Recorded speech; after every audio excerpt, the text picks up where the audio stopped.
Olá, bom dia. Bom dia. Estamos aqui fazendo a gravação da aula Metodologia Científica e Artigo Científico. Então, nós vou compartilhar com vocês aí o material, já deve estar na tela de vocês, tá certo? Onde a gente vai trabalhar algumas questões sobre a leitura de artigos científicos, de texto científico, análise temática, análise interpretativa, a problematização, a síntese pessoal e a produção de texto científico, algumas questões muito particulares, né?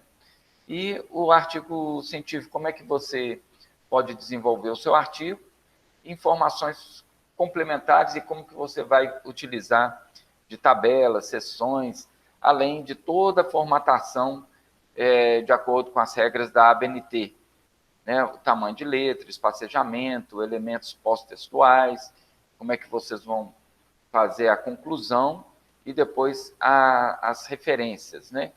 Então, o artigo científico é uma produção que atualmente foi dispensada nas pós-graduações mais recentes. Então, o curso de pós-graduação que já estava previsto o artigo científico, esse ainda tem que apresentar, né? Agora, algumas pós já estão com o projeto sem artigo científico, tá certo? Então,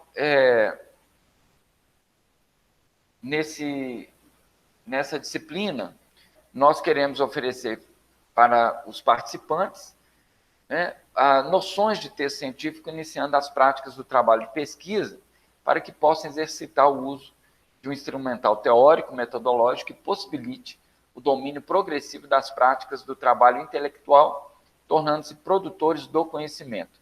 São muitos os tipos de trabalhos acadêmicos e científicos que poderíamos incluir neste caderno, porém, optamos por seguir a ementa da disciplina, apresentamos aqui o artigo, o relatório, o resumo, a resenha, o painel ou o banner, o paper e o memorial. No caso aqui, eu vou falar com vocês apenas a respeito do artigo científico, tá? Deixa eu dar um acesso aqui a uma pessoa que está acabando de chegar aqui.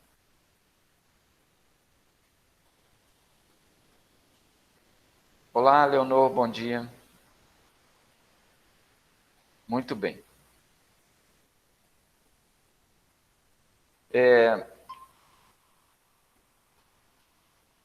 Então, o objetivo da disciplina, ela tem alguns objetivos assim bem interessantes em relação à metodologia científica. A maioria de vocês já passou pela elaboração de artigo, né, de monografia na graduação. Então, geralmente a gente chama de TCC. O que é o TCC? Trabalho de conclusão de curso. O TCC, ele não necessariamente precisa ser uma monografia. Então, ele pode ser um artigo, ele pode ser um relatório, ele pode ser um resumo, ele pode ser uma resenha, né? O painel, o banner, o paper ou o memorial. Cada um tem uns aspectos assim bem peculiar de como fazer. E cada professor, cada coordenador de curso, ele vai exigir uma ou outra modalidade conforme a metodologia adotada pela faculdade para o TCC, o trabalho de conclusão de curso. Uma outra informação muito importante é que essa disciplina ela é interessante no aspecto de você dominar alguns critérios para a elaboração de TCC, porque essa é uma das disciplinas obrigatórias em pós-graduação, porque o pós-graduado, o especialista, ele também ou ele está habilitado para ministrar a aula na pós-graduação. Então, se você tem a pós-graduação, você pode ministrar aulas na pós-graduação como especialista. E como que você vai ministrar disciplinas na pós-graduação se você não tiver noções mais técnicas desse outro lado, como professor da disciplina? Então, graduação, você tem essa disciplina como aluno, para você elaborar o seu TCC. Na pós-graduação, ao mesmo tempo que você tem essa disciplina para te orientar em relação a como você vai fazer o seu TCC da pós-graduação, você está sendo instruído para ministrar essa aula. Essa é a diferença. Porque às vezes a pessoa me pergunta assim, professor, mas eu já fiz essa disciplina na graduação, serve? Eu preciso fazer? Precisa fazer. Porque lá você fez como aluno, como acadêmico. Aqui você não está só como acadêmico, aqui você está também se preparando para ser o professor dessa disciplina em alguma instituição de ensino, tá certo? Então, vamos lá. O artigo científico, de modo geral, ele traz os aspectos, né, da questão temática. Então, quando você tem um tema, quando você tem vamos dizer assim, uma área que você quer reunir conhecimento de alguns autores, o artigo científico ele é muito importante nesse aspecto, porque você vai fazer um resumo daquilo que fala sobre um determinado tema, né? Então, quando alguém lê um artigo científico, né, ele vai estar se posicionando de forma investigativa sobre algum tema, no caso nosso aqui, autismo. Para quê? Para estabelecer uma relação lógica, né, de quê? Entre as teorias, tá certo? Então, quando nós reunimos as diversas teorias... Opa, sumiu a tela aqui. Só um instante, por favor. Só um instante, ao vivo é assim mesmo. Deixa eu interromper aqui. Vou fechar uma tela.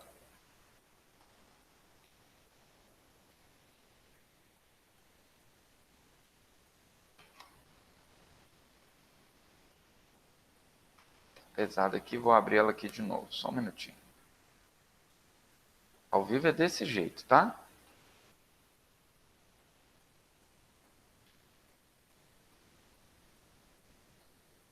Uma guia. A guia é essa aqui. Vamos lá. Ok, apareceu novamente aí para vocês, né? Vou ampliar para ficar mais... Então, o artigo científico ele vai oferecer ao leitor, né, essa abordagem crítica que passa pela investigação e reflexão. Então, você leva o leitor a refletir e a ter informações críticas a respeito do tema. Então, enfatiza a importância desse posicionamento para que o aluno possa ser capaz de ler o mundo, já que vive em um mundo letrado, né? Então, os maiores empecilhos para o estudo e para a aprendizagem estão diretamente pautados na correlativa dificuldade que o estudante encontra na compreensão dos textos teóricos. A leitura de um texto científico demanda muita atenção, uma vez que emprega conceitos, teorias, uma elocução mais complexa e uma ordem de raciocínio. Então, ao elaborar o seu artigo científico, você deve imaginar não que você está buscando o apreço do seu coordenador, ou o apreço da direção, ou o apreço do seu professor. Na verdade, você precisa colocar em mente que você precisa transmitir de uma forma muito técnica, mas ao mesmo tempo muito inteligível. Então, alguma coisa que você vai escrever de uma forma que quem está lendo entre nesse mundo que você está querendo apresentar. Então, você está querendo mostrar, por exemplo, alguns aspectos específicos sobre o autismo. Você quer relatar uma experiência ou você quer fazer uma pesquisa qualitativa onde você vai reunir teorias.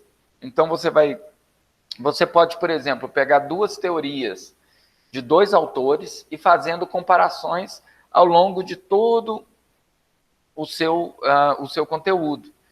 Então, por exemplo, de acordo com fulano A, o autismo, isso, isso e isso. De acordo com fulano B, já disse que é isso, isso e isso. No aspecto do desenvolvimento psicomotor, fulano de tal vai dizer isso e ciclano de tal vai dizer isso, demonstrando que pode haver várias formas de trabalhar esse mesmo aspecto. E aí você vai, nesse discurso, e fazendo como que uma tradução daquilo que você entendeu dos autores principais. Então, não é só escrever bonito, com palavras difíceis e trazendo termos técnicos, de forma que o seu professor vai olhar, né, e vai dizer assim, nossa, que fantástico. Também não pode exigir para que o aluno, quando você estiver ministrando essa disciplina, exigir que ele tenha um grau de intelectualidade e sofisticação muito elevado, porque você vai lidar com pessoas de diversas origens, com diversas facilidades e dificuldades. Então, é preciso dar a ele o espaço para que ele possa se expressar dentro do tema que ele escolheu. E se expressar, é claro, observando as normas da ABNT e da linguagem própria para um artigo científico, né?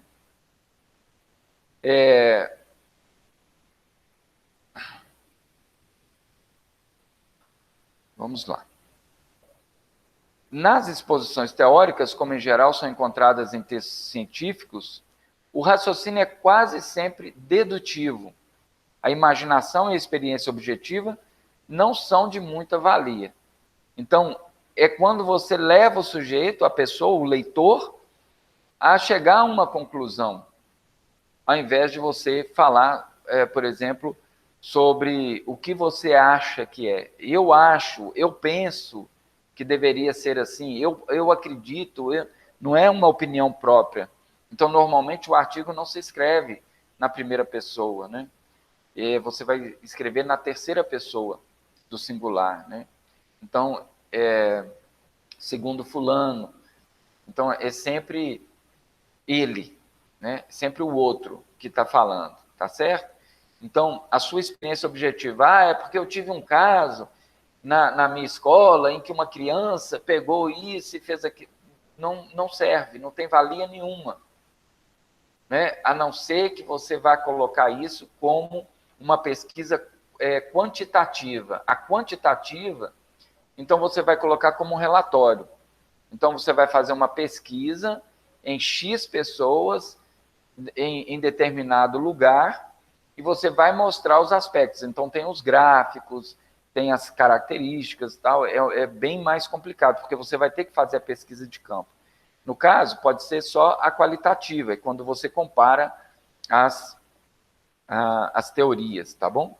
Então, no caso do artigo, né, conta somente com as possibilidades da razão reflexiva, o que demanda muita disciplina intelectual para que a mensagem possa ser compreendida com o devido proveito e para que a leitura se torne menos insípida, né, sem sabor, sem gosto, né, desprazerosa.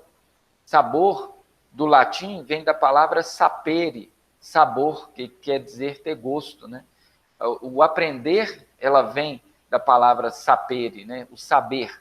Saber, sapere, ter gosto.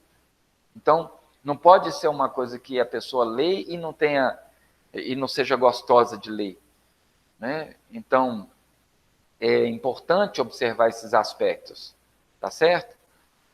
Tem gente que escreve com palavras bonitas, umas coisas assim muito rebuscadas, mas às vezes não sabe nem do que está falando, justamente porque ela quer impressionar o professor e ganhar a nota 10.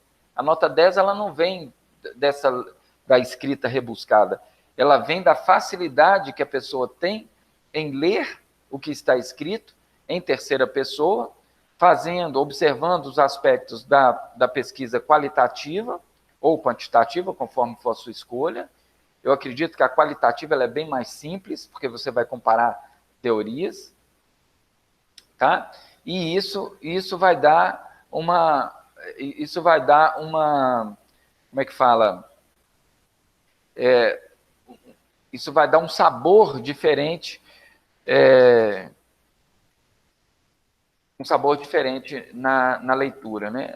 O pessoal insiste em mandar aqui mensagem, só que eu já estou em aula, eu não tenho como responder, né? Ao vivo é assim mesmo. Então, mesmo tratando em termos abstratos, né, para o leitor, ele tem que ser capaz de seguir o fio da meada, ele tem que entender o raciocínio, né? Então, a leitura torna-se fácil, aprazível e, sobretudo, proveitosa, porque ele tem que aprender alguma coisa daquilo ali. Né? Por isso é necessário criar condições de abordagem e inteligibilidade do texto, aplicando alguns recursos que, apesar de não suprirem a habilidade da intuição do leitor, na apreensão da forma lógica dos raciocínios em jogo, ajudam muito na apreciação e interpretação dos textos. Então, a gente vai facilitar ao máximo a vida de quem vai ler. Então, quando se escreve um artigo científico, escreve observando as normas, mas ao mesmo tempo com o olhar do leitor. Ok? Vocês estão me ouvindo direitinho aí? Está tudo tranquilo? Estão conseguindo me ouvir, né? Eu acredito que sim. Então, as 5 etapas da leitura de um artigo científico é a análise textual. Então, a gente vai olhar se o texto, se o texto está de acordo. Ótimo, Leonor, muito obrigado aí pelo retorno. Então, ele vai fazer uma análise textual. O texto, ele está coerente, né? O texto, ele está escrito de uma forma inteligível, ou tem muitas palavras rebuscadas, está com um raciocínio incompleto, né? Esse texto, ele está falando de uma opinião própria ou ele está comparando conhecimentos de autores diversos? Não é? Então, é importante que você observe. Tem um microfone aberto, mantenha o microfone fechado, abra o microfone na hora que você precisar, como fala, fazer uma pergunta, tá bom? Deixa eu ver aqui, deixa eu alterar layout, vou colocar aqui, mosaico. Ok. Não está aparecendo para mim? Não está aparecendo para mim mosaico. Mas vamos lá.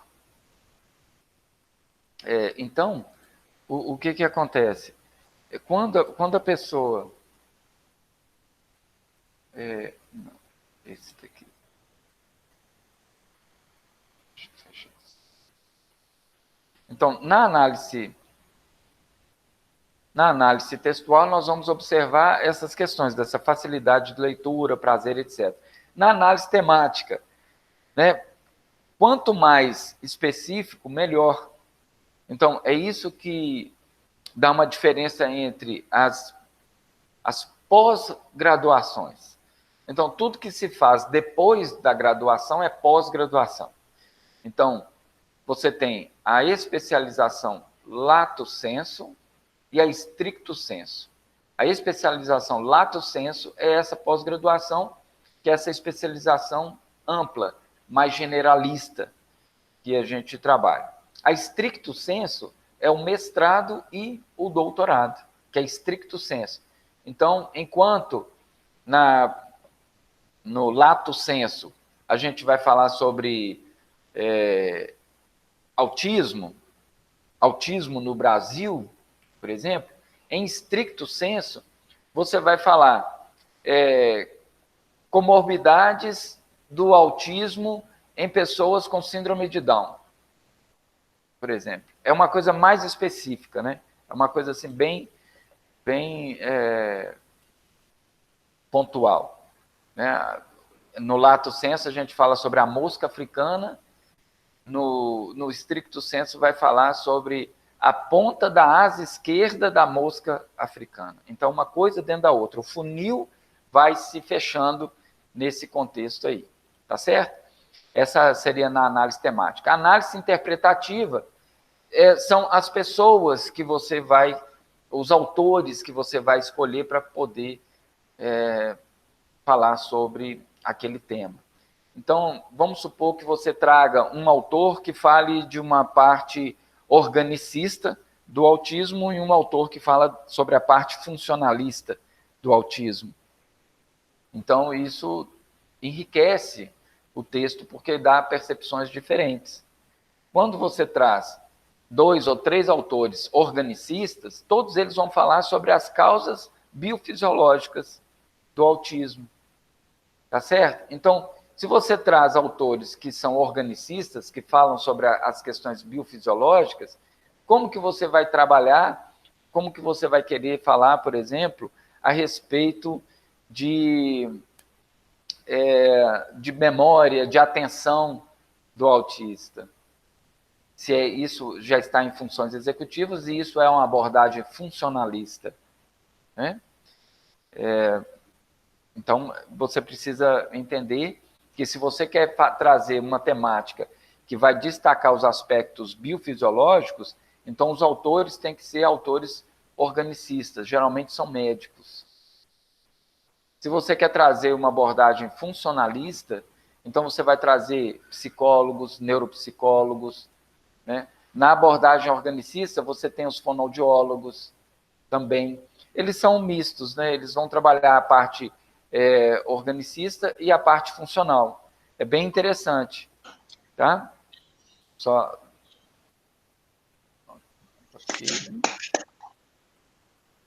Muito bem. Então, essa análise interpretativa é quando você escolhe os seus autores, né? E que vão corroborar as comparações que você vai fazer ao longo do texto. No aspecto da problematização, a problematização, geralmente, é a primeira coisa que a gente vai buscar. Tá? É a primeira coisa. Deixa eu ver aqui. Eu preciso mostrar você.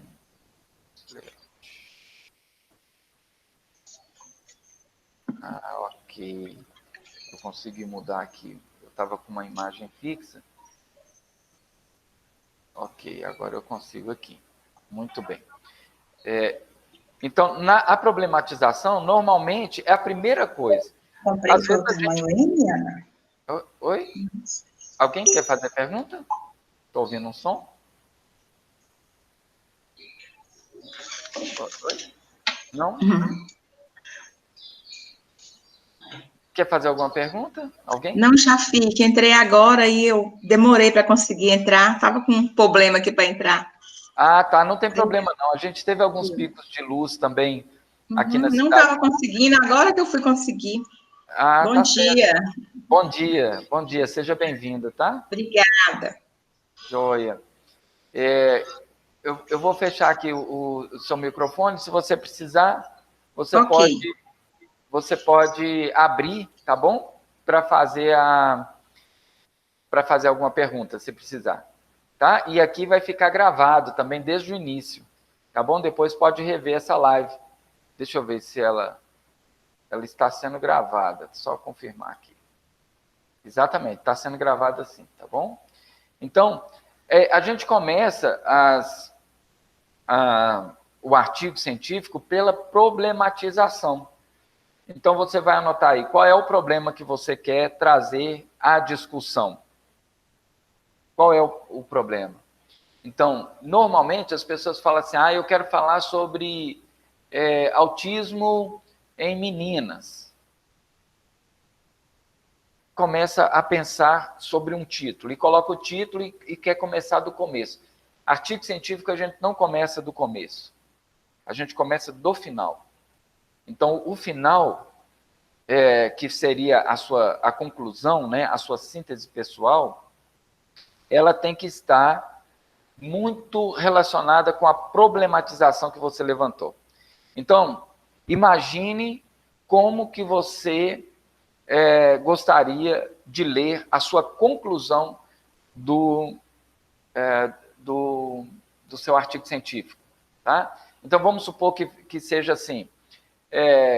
Portanto, ficou comprovado que o autismo, ficou comprovado, segundo fulano, Beltrano e Ciclano, que o autismo em crianças do sexo feminino é de apenas 32%, e o autismo em crianças do sexo masculino é de 68%, 60%, então o restante lá, né?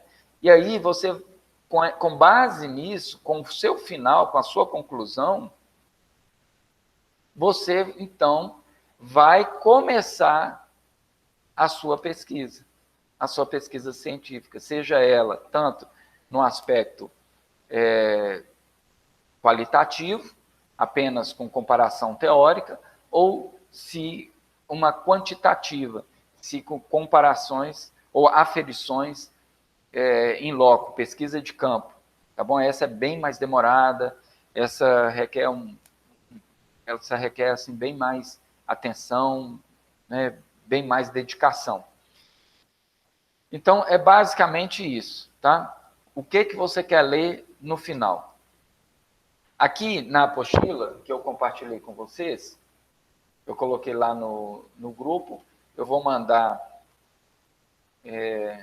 vai estar na plataforma também, tá certo? Quem não tem, eu acho que Elizabeth, você tem o meu celular? Você tem o meu WhatsApp, Elizabeth? O seu pessoal, não, eu tenho o que da empresa. E eu não tenho essa apostila aí que você está falando. Tá, não, eu compartilhei agora há pouco com o pessoal. Ah, sim, tá bom. Então Tá bom? eu posso ver lá. Tá lá na empresa, né? No celular da empresa, no zap da empresa?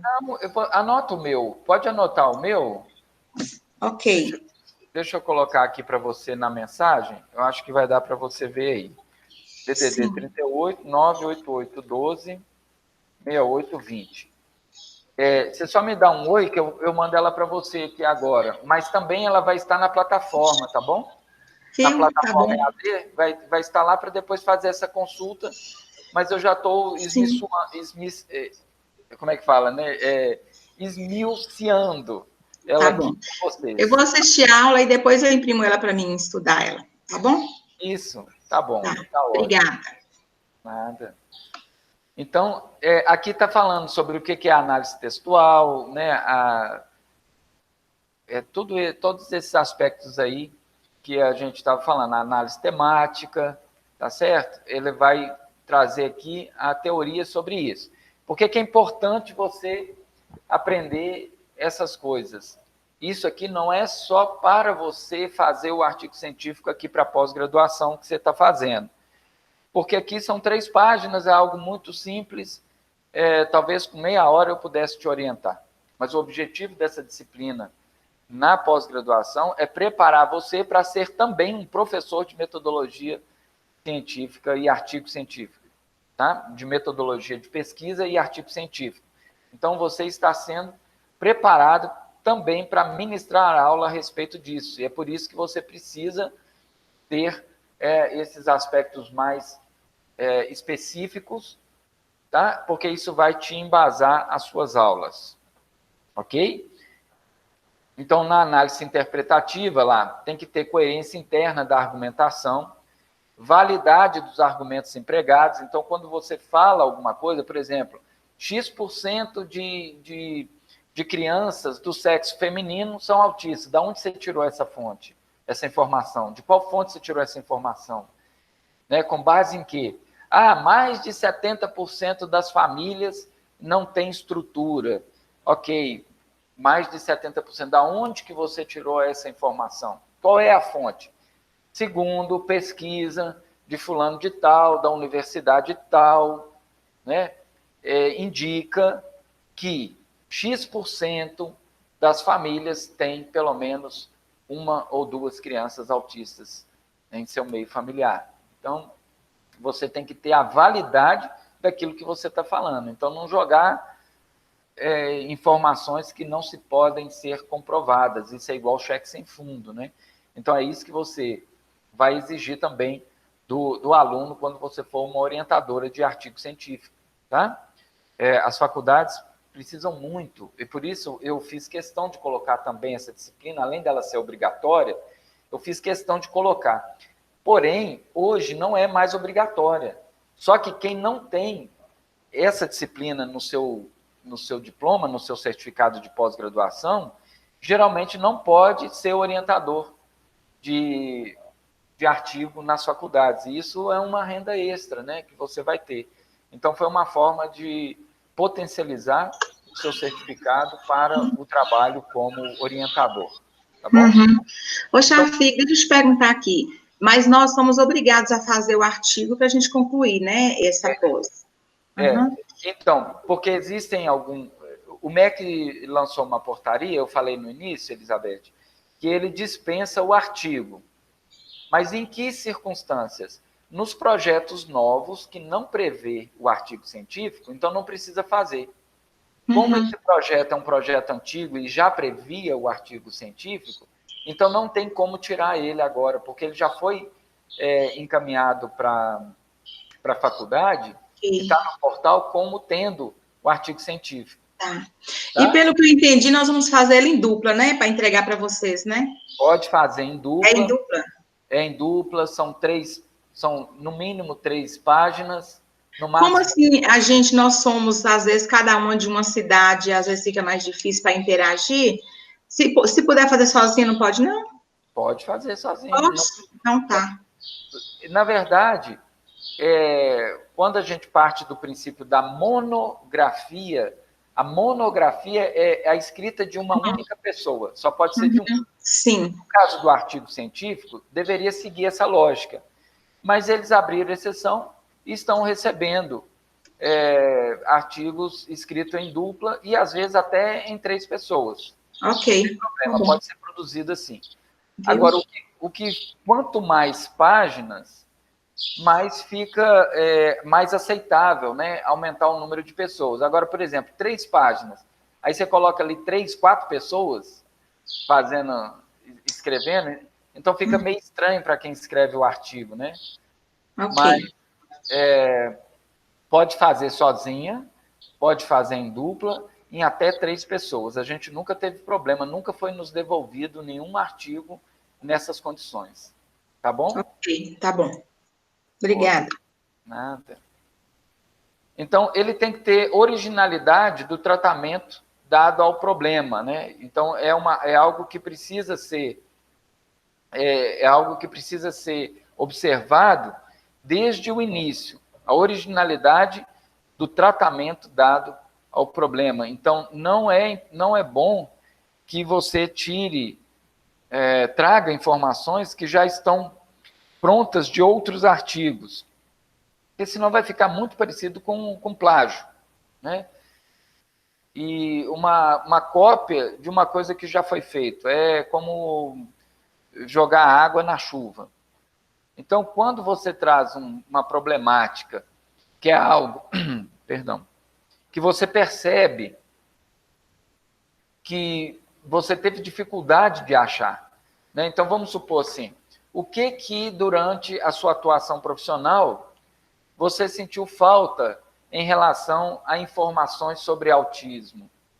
Né? Olha, eu já procurei em vários livros e não vi abordagem tal sobre tal assunto, por exemplo. Eu não consegui achar nenhum livro, eu não consegui achar nenhum artigo que fale a respeito disso, ou se achou, achou pouco.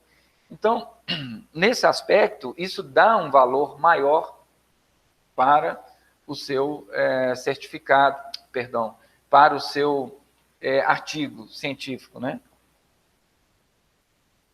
Eu falei certificado porque no verso do certificado vai o título do seu TCC.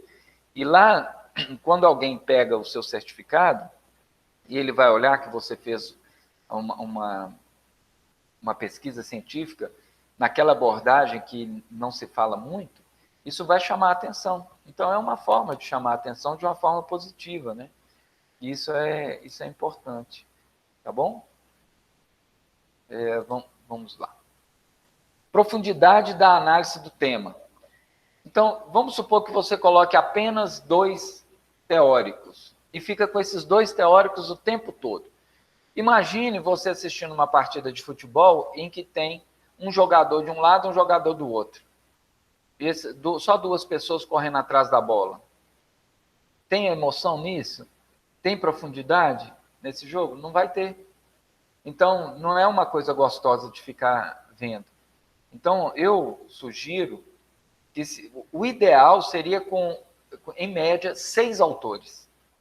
6 autores é muito bacana, porque não fica cansativo. Então, numa página você falou de 2, na outra você falou de outros 2, na terceira página você falou de outros 2, depois você pega um dessa terceira página com um da primeira página e faz a quarta página, aí depois você pega um da segunda com um da terceira e coloca na sexta e sétima página, por exemplo. Então, você tem conjugação durante toda a sua escrita. Fica gostoso de ler e dá profundidade do tema, né? Dá profundidade na análise do tema, porque você vai pegar momentos diferentes de cada um desses teóricos para embasar o seu texto. Ah, mas eu posso fazer com 2 autores? Pode fazer com 2 autores. Não é proibido. Porém, o seu trabalho vai ficar empobrecido.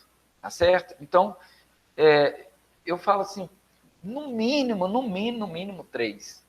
Pega 3 livros, né? Você pega 3 livros, cadê aqui? Deixa eu ver. Por exemplo, pega 1, 2, 3 livros. E aí, com base nesses 3 livros, você pode fazer um artigo de 3 páginas, está relativamente de bom tamanho. Agora, se você vai fazer um artigo de 15 páginas com 3 autores, vai ficar pobre, vai ficar cansativo, vai ficar chato.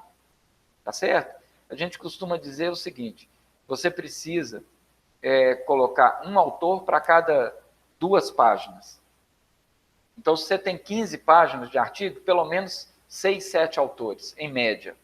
Se você tem 3 páginas, pelo menos 2 autores. Tá certo? Isso vai dar uma conotação melhor de credibilidade no seu trabalho. Lembrando, mais uma vez, que essa disciplina aqui não é só para orientar você a fazer o seu artigo para esse curso que você está fazendo. Essa também é uma disciplina para te preparar para ser orientadora de artigo científico e professora dessa disciplina na pós-graduação, porque uma vez que você tem o certificado de pós-graduação, especialista, lato sensu, você está habilitada a dar aula no ensino superior. Bom?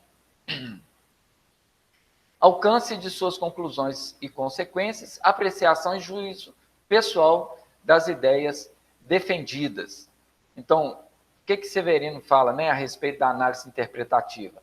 A avaliação tem 2 perspectivas. De um lado, o texto pode ser julgado, levantando-se em conta sua coerência interna, e de outro, pode ser julgado, levando-se em conta sua originalidade, o seu alcance, a sua validade e a contribuição que dá à discussão ao problema. Não é bacana isso? Então, não basta só ter coerência interna, mas ele precisa ter um respaldo científico, ele precisa ter uma magnitude, que é o alcance, né, que ele vai ter, por exemplo. Por exemplo, se você coloca lá numa pesquisa quantitativa sobre um aspecto da escola, professor João fulano de tal, aquilo ali vai ser bom para a escola. O alcance dele é muito limitado, ficou só num lugar, considerou só um público, só uma população. Quando você trata de algo mais abrangente, ele tem um valor mais significativo. Tá? E qual a contribuição que dá essa discussão, aquela fala daquele autor, em relação à problemática, que é onde você começou. Então, o primeiro ponto é construir a problemática. Qual é o problema? Qual é o problema que você quer pesquisar? Hoje, vamos lá, quem está participando aqui? Deixa eu ouvir de vocês aqui, em relação ao TCC, ao artigo que vocês vão fazer para esse curso. Qual é um problema que tem em sua mente que você gostaria de uma resposta em relação a autismo? Porque o curso é de TEA, é transtorno do espectro autista. Alguém já tem algum problema em mente? Elizabeth, Gisele, Leonor? Bom dia. Bom dia. Eu até questionei aí no chat aí.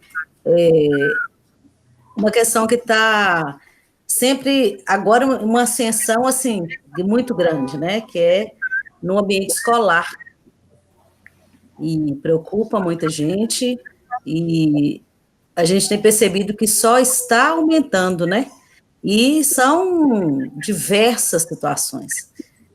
E aí, para uma pesquisa, por exemplo, a gente teria que ter um universo muito grande, né, de autores, de psicólogos, estudiosos, né, nessa área, para nos ajudar, né, a nos direcionar, ter um norte aí. Isso.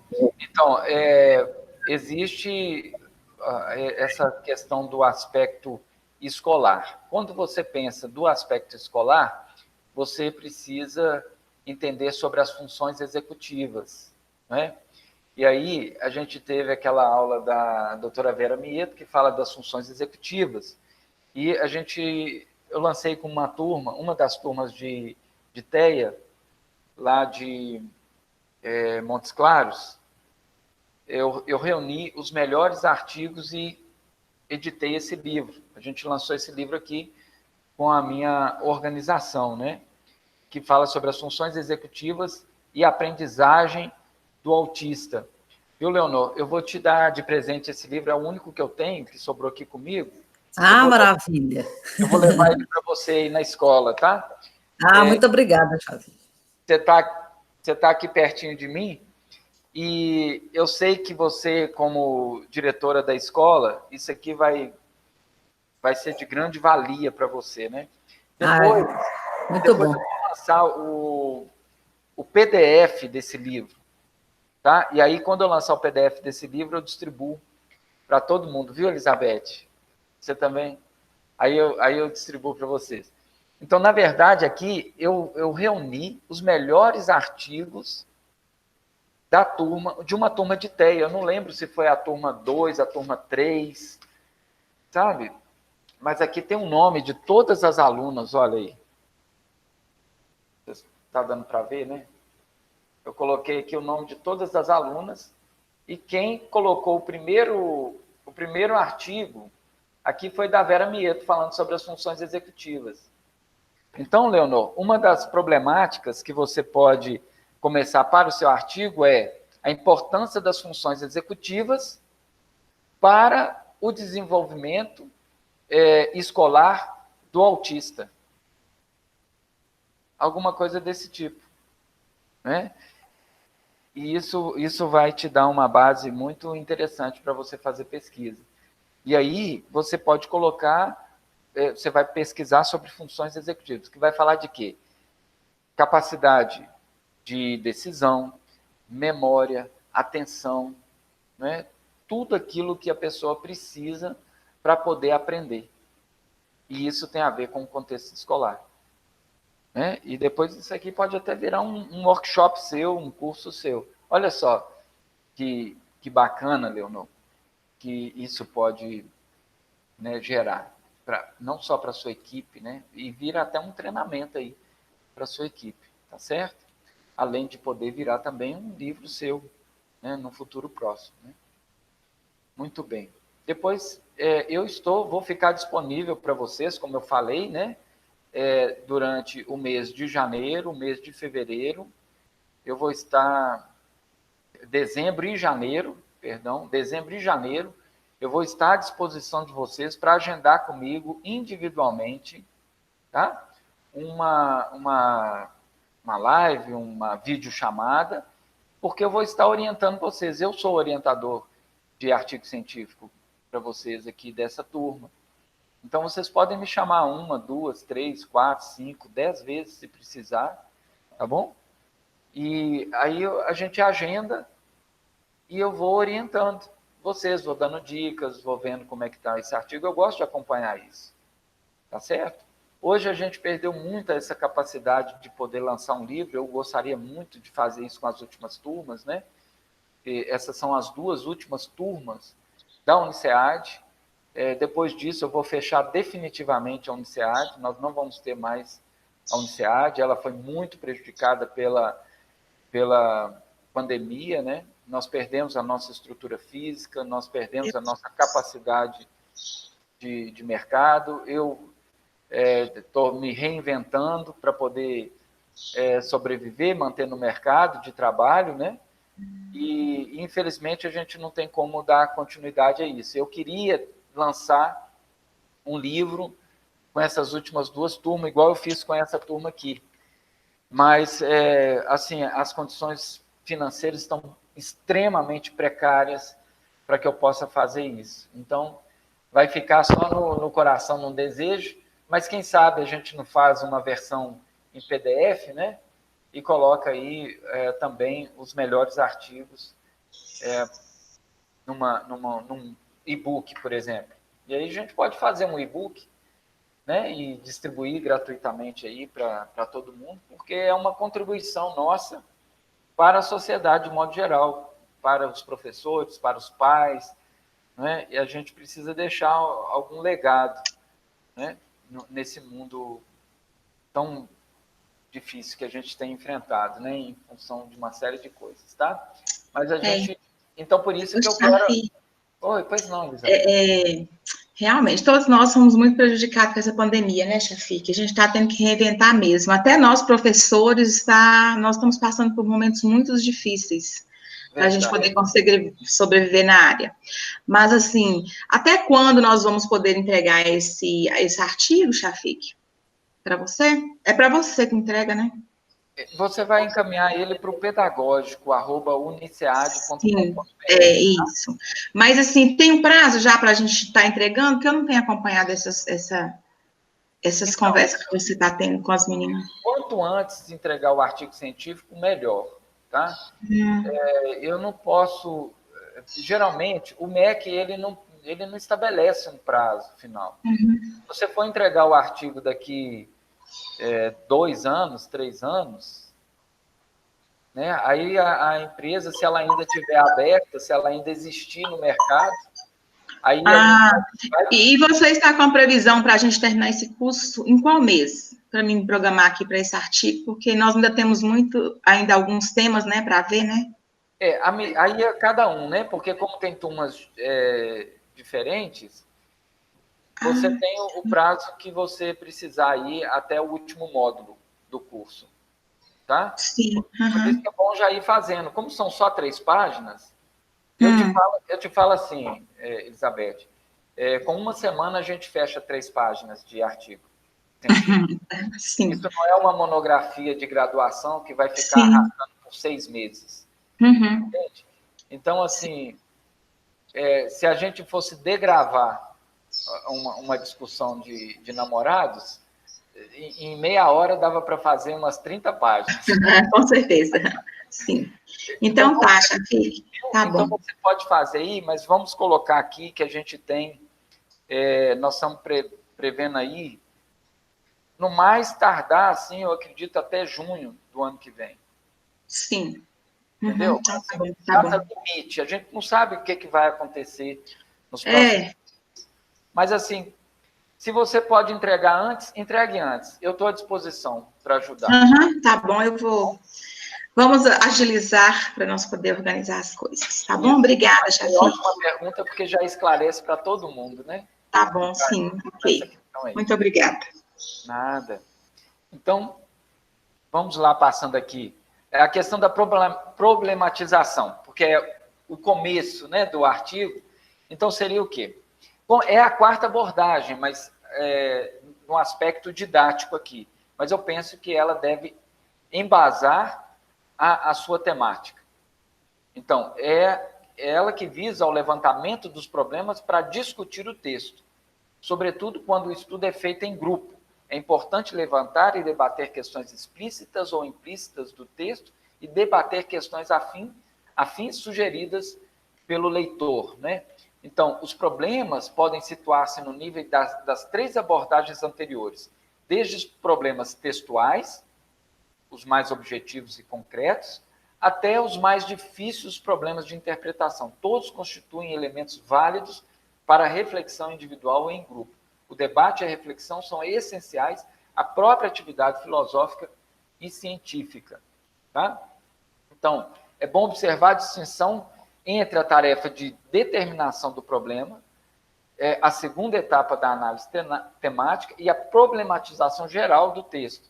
Última etapa da análise de textos científicos. No primeiro caso, o que se pede é o desvelamento da situação de conflito que provocou o autor para a busca de uma solução.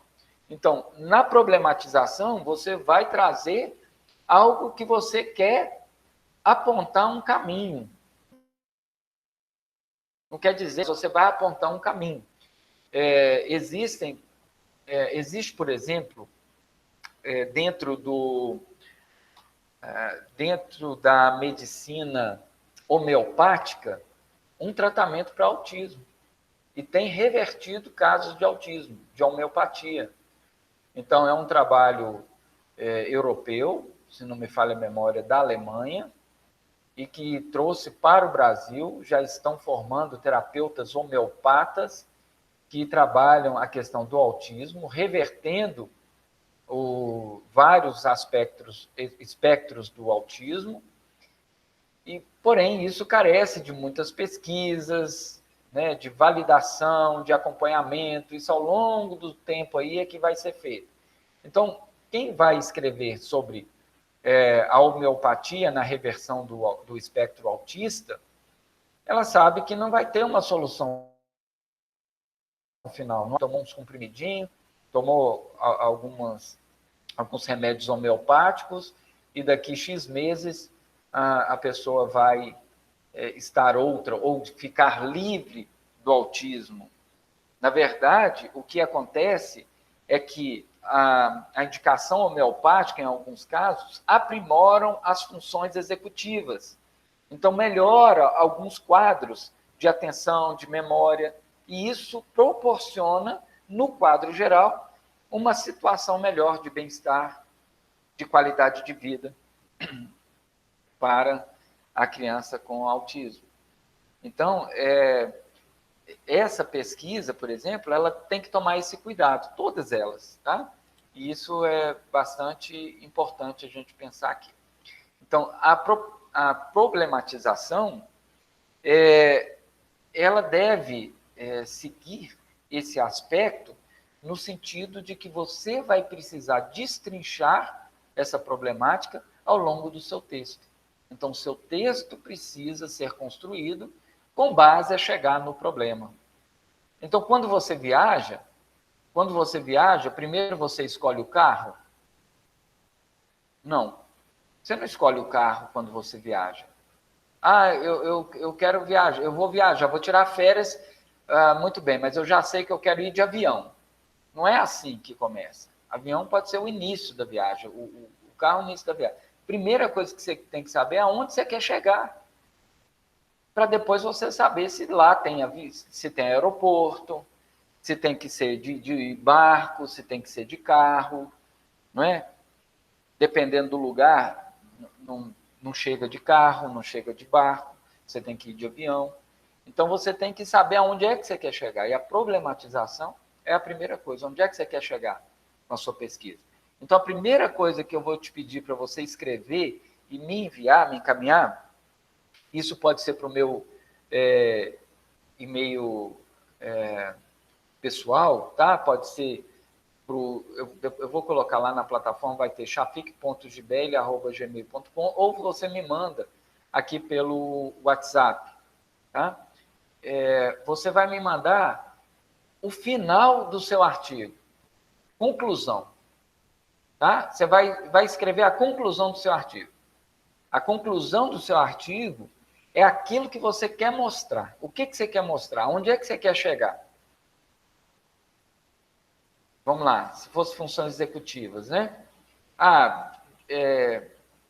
Entende-se, ou fulano de tal, pode escrever fulano de tal, porque a gente ainda não sabe quem vai ser o autor, né? É uma simulação de um final. Informa ou nos ensina que quando se desenvolve a atenção das crianças, de todas as crianças, em especial as que são portadoras de algum espectro autista, elas têm um melhor desenvolvimento escolar. Ponto.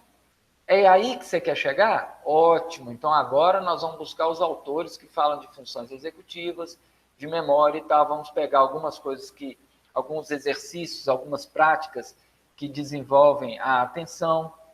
E aí o seu artigo já vai começar a ser embasado dentro desses parâmetros, porque você já sabe onde você quer chegar. E aí você vai já começar a pensar que tipo de atividades que você vai colocar ali, que desenvolve atenção, quem são os autores que falam sobre atenção e memória, etc, etc.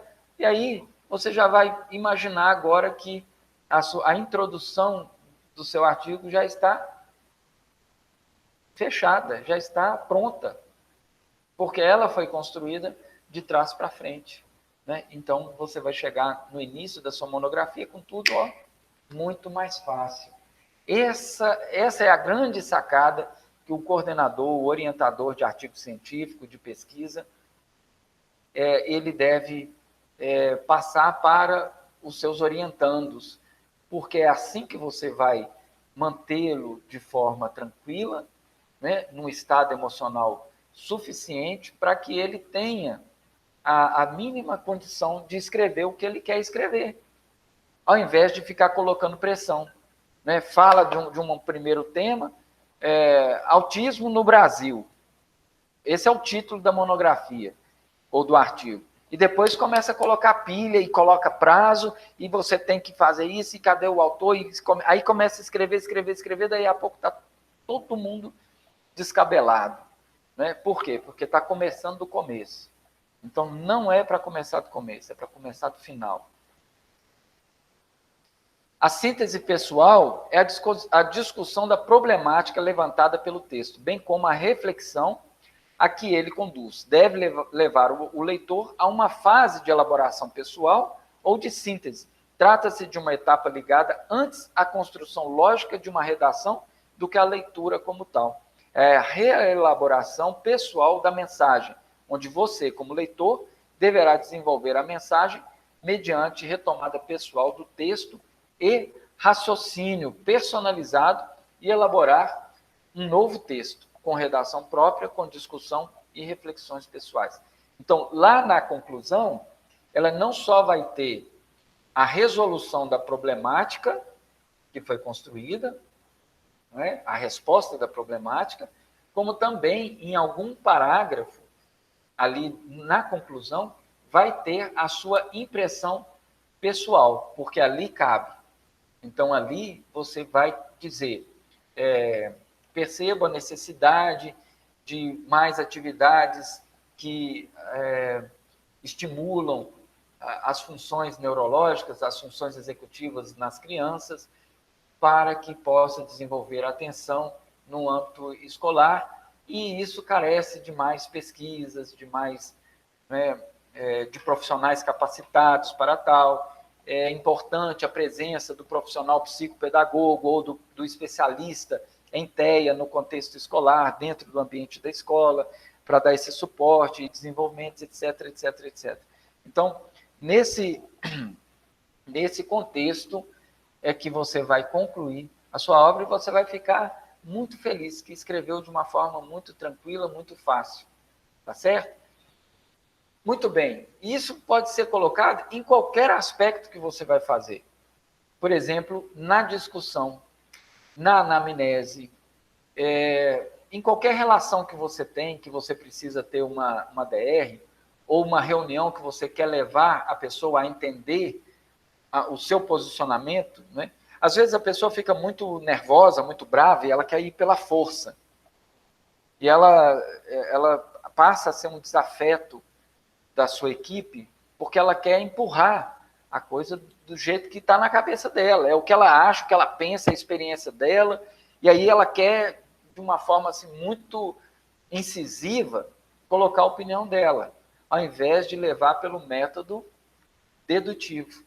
O método dedutivo, ele é uma espécie de funil, que você parte de um pressuposto e vem fazendo as comprovações numa linha de raciocínio lógico, onde a pessoa acaba concordando com você, ou pelo menos respeitando muito a sua argumentação. Então, quando você vai fazer uma reunião e que você quer mudar alguns aspectos na escola ou em relação a uma metodologia, você leva para o método dedutivo. Então, a primeira coisa é problematização. Qual é o meu problema com aquela pessoa? O meu problema com aquela pessoa é que ela age assim, assim, assim, assim, e eu gostaria que ela agisse assim, assim, assim, assim. Então, por aí você constrói um raciocínio lógico anterior que vai iniciar a sua fala, a sua locução ou a interlocução. Né? E isso é aplicado também não só em oratória, como também no artigo científico. Tá certo? Porque todo trabalho, todo artigo, e o artigo científico, ele não é só esse artigo que a gente chama de paper, né, ou de resumo, a gente trabalha a questão ampla da argumentação teórica a respeito de um tema. Tá? Produção do texto científico. Né? É fundamental que os acadêmicos alcancem a capacidade de formular. O autor defende que formular e elaborar são termos essenciais da formação, porque significam a competência.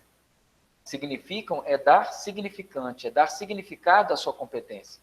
O entendimento do autor é de que, à medida que se supera a recepção passiva do conhecimento, passa-se a participar como sujeito capaz de propor e contrapor.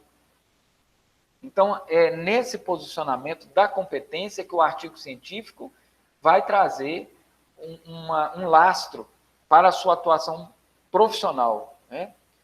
Então, ao dar início à atividade de produção textual, é indispensável perguntar-se com que desígnio o texto será escrito, ou seja, por que e para qual situação se escreve, sempre com a preocupação de que haja compreensão por parte do interlocutor, aquela pessoa que lê. É relevante ainda compreender que nenhum indivíduo consegue escrever sem informações. Caso não as tenha bastante, é preciso buscá-las, o que se faz por meio de leituras e pesquisas. Pode ser leitura da internet? Pode ser texto da internet? Eu não tenho tantos livros, eu não vou em biblioteca. Pode ser texto da internet? Pode ser texto da internet. Tá? Existe uma forma de você referenciar os textos da internet. Isso lá para frente, nós não vamos mexer nisso agora. Lá para frente eu vou explicar para vocês como é que é feita as referências. Antigamente a gente falava referências bibliográficas, né?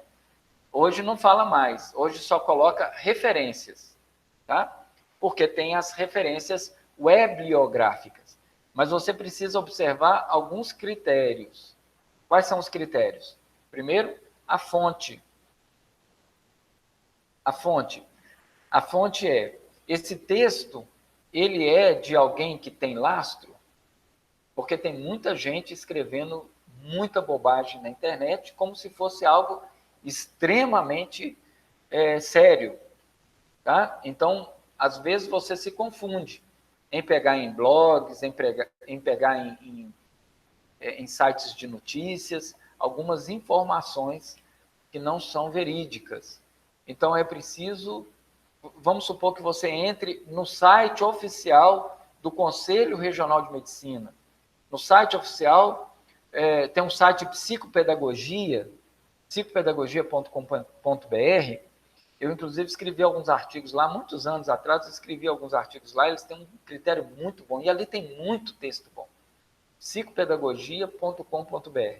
Tem muito texto bom ali, tem muito artigo bacana, tá certo? Então, vocês podem pegar e-book da internet, que são esses livros digitais, vejam os autores. Vocês podem pegar textos, artigos científicos também, dependendo da fonte, se a fonte é fidedigna, né? Dos conselhos de fonoaudiologia, de terapia ocupacional, sites ligados à pedagogia, à psicopedagogia, à medicina, à psicologia. Né? Então, busquem fontes fiéis, fidedignas. E segunda coisa, vejam se o artigo é atualizado.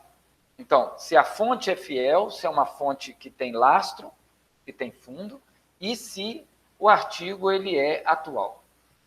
Tá certo? Se o artigo for atual, ótimo. E se for de uma fonte renomada, melhor ainda. Cuidado, porque muitas pessoas pegam frases de autores e colocam como se fosse de determinada pessoa. Eu já peguei artigo no curso de formação livre em psicanálise, eu peguei artigo, na psicanálise eu peço monografia, né? Uma monografia de no mínimo 15 páginas e no máximo 60. E lá tinha uma citação de Freud que não era de Freud. E a pessoa pegou de um site que era de psicanálise.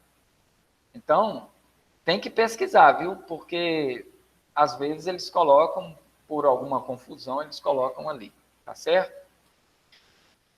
É imprescindível que a gente produza um novo texto, né? Essa intertextualidade, né?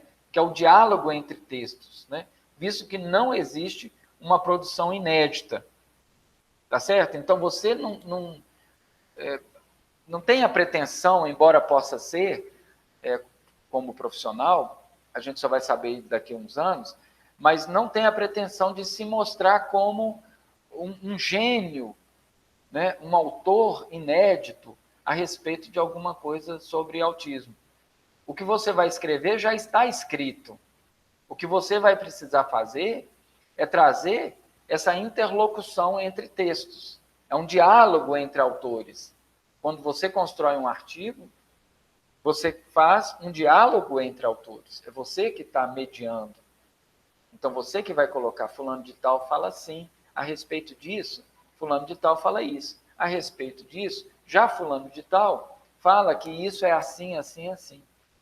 Porém, fulano de tal, ciclano ou beltrano, já contrapõe dizendo que é isso, isso e isso. Não é você que vai tirar a conclusão. Quem tem que tirar a conclusão é o autor. Então, você vai mostrar que existem várias abordagens ou várias opiniões de autores, né, a respeito de um mesmo tema. Por exemplo, funções executivas, ou mais aprofundadamente, sobre memória. De acordo com fulano, memória, para se ter uma boa memória, é preciso isso, isso e isso. Segundo Beltrano, a memória ela se desenvolve a partir desse aspecto, tal, tal, tal e tal. Então, você vai trazer várias opiniões sobre um mesmo aspecto, memória, no caso aqui no exemplo, para você fazer uma interlocução de textos. Então, tudo que você vai escrever já está escrito, você só vai fazer esse diálogo, né? Então, para isso, é importante que você tenha prudência para não fazer plágio de outros textos, omitindo-se a autoria, o que no mundo acadêmico é considerado um ato ilícito. Por exemplo, como é que nós vamos lançar um e-book, né? Como que nós vamos lançar um e-book, um livro, se você pegar texto de alguém, colocar lá e não citar quem é que está falando isso, de quem que é essa opinião? Porque se ela não é sua, ela é de alguém. Ela não tem problema ser sua, mas isso na pesquisa quantitativa, ou lá na conclusão, onde você faz um parecer, a não ser que você seja um eminente cientista e que esteja trazendo uma nova forma de ver as coisas. Até Freud, quando ele falou sobre a psicanálise, ou sobre os sonhos, ele trouxe referências de outros autores que na época falavam sobre sonhos, mas não tinham uma conotação clínica, né? Vocês viram que a doutora Stephanie, juntamente com a doutora Vanessa Sager e outros profissionais da equipe, eles estão desenvolvendo um instrumento de avaliação. Então, esse instrumento de avaliação, quando elas forem relatar ou fazer a apresentação deles, como já estão fazendo em nível nacional, parece que via UNB ou UFMG, não recordo aqui, mas em nível nacional estão validando os testes que elas criaram, elas vão falar na primeira pessoa. porque elas criaram o teste, porém, elas criaram com base em algumas teorias e vão fundamentar isso.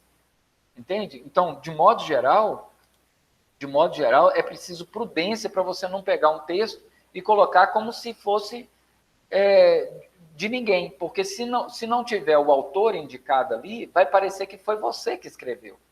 Se não tem autor, é seu. E se é seu, o artigo já vai perder uma qualidade, porque o artigo ele tem que ser escrito na terceira pessoa. E se é de outra pessoa e você não colocou o nome desse autor, quem é que está dizendo aquilo, então isso conota plágio, tá certo? E plágio é considerado crime defendido pelas leis de direitos autorais. Isso vai... Shafique, mas tem uma parte lá no artigo que eu coloco o meu pensamento, né? O que eu penso sobre o assunto em que eu escrevi, né? Qual é essa? Na conclusão é onde eu coloco o meu pensamento, as minhas ideias, né? O seu parecer. O meu parecer. Isso, exatamente. Que é a sua conclusão de toda aquela discussão. Tá bom. Porque aí você está dando ao leitor do seu artigo, Elizabeth, você está dando ele vamos dizer assim, o privilégio da sua interpretação sobre tudo aquilo que você escreveu. Fica fantástico, o texto fica uma delícia de se escrever e de ler também. Tá bom? Viu, obrigada. Nada. Então, diversos são os gêneros textuais, e no meio acadêmico, o texto científico requer alguns cuidados particulares, como recomendam estudiosos da metodologia científica, tais como Severino, Lakatos e outros. Está vendo que aqui ele está falando sobre isso? Então, entre esses cuidados... Aqui, por exemplo, Elizabeth, ele está emitindo uma opinião, ele está dizendo o seguinte, diversos... Aqui ele, né? No caso, eu estou me referindo ao autor, mas eu sou o autor. Então, diversos são os gêneros textuais. E no meio acadêmico, o texto científico requer alguns cuidados particulares. Isso é uma opinião minha, mas ela está embasada. Aí vem o próximo raciocínio dentro do parágrafo. Como recomendam estudiosos da metodologia científica, tais como Severino, Lakatos e outros. Então, eu estou dizendo, eu já estou fazendo uma interpretação dessa necessidade desses cuidados particulares, mas essa não é só uma opinião minha. Da onde que eu tirei essa ideia de que o texto científico requer alguns cuidados particulares? É só porque eu quero? Não. É como recomendam estudiosos da metodologia científica. Então, Elizabeth, você vai poder colocar, por exemplo, dentro do texto lá, de uma forma muito sutil, você pode colocar assim, é importante que dê esse tempo para a criança com déficit de atenção faça as atividades em sala de aula, vírgula, como indicam ou como nos ensinam fulano, ciclano e beltrano. Porque aí não é você que está falando, não é Elizabeth que está falando que precisa dar mais tempo. É você que entendeu que precisa dar mais tempo, porque os especialistas nessas áreas, eles indicam isso. Quem é que vai contradizer você nessa argumentação? Ninguém. Ninguém vai contradizer você. Fantástico, né? Isso é uma delícia, né? Nós vamos... Vocês estão compreendendo? Vocês estão compreendendo? Está dando para seguir o raciocínio aí? Está legal? Está ótimo, professor. Ótimo, muito bem. A delimitação precisa do tema. Então,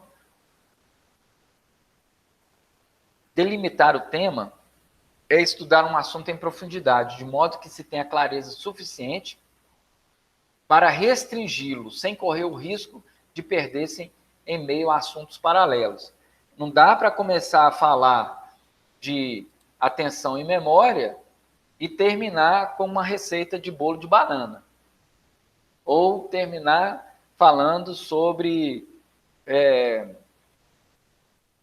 os aspectos da deficiência intelectual em pessoas idosas. Então, você começa falando de a questão das funções executivas na criança autista, na faixa etária X a Y, e termina com deficiência intelectual no adulto, por exemplo. Então, você se perdeu, você falou de um monte de coisa aí e o texto ficou muito amplo. Então, por isso, mais uma vez, a importância de delimitar o problema, delimitar o texto com base na problemática que foi criada no início. Tá certo? A ordem lógica do pensamento de quem escreve, garantir a progressão das ideias e a articulação entre elas, evitando contradições e repetições, a fim de assegurar a compreensão do interlocutor. Então, quando a pessoa não sabe aonde que ela quer chegar, não tem a conclusão, que é a primeira que tem que ser escrita, é claro que depois ela vai ser refeita, tá? Mas, no princípio, você simula inventa uma finalização aí, uma conclusão. E é com base nisso que você vai trazer os capítulos, as seções, os tópicos do seu artigo. Tá certo? Para que você não fique indo e voltando e não chega a lugar nenhum. E tem gente que começa a escrever e não sabe como é que para de escrever, porque não tem esse raciocínio dedutivo, tá? Um estilo sóbrio e preciso. Selecionar palavras que traduzam com precisão a ideia a ser transmitida. Emoções e sentimentalismo não se fazem presente nesse gênero textual. Por exemplo, é muito triste ver crianças sofrendo na sala de aula, porque não é bem isso. Ao invés de é muito triste, substituiria por não é produtivo. Entende? Não é didático, não tem conotação lógica, não é indicado. Então, usar termos mais técnicos, né? Tem que ter clareza. Cuidar para que as ideias sejam comunicadas ao leitor de maneira que não hajam dúvidas sobre o significado do texto, né? Às vezes a pessoa se refere a alguma situação, mas ela não especifica, como se todo mundo entendesse o que é que ela está pensando, né?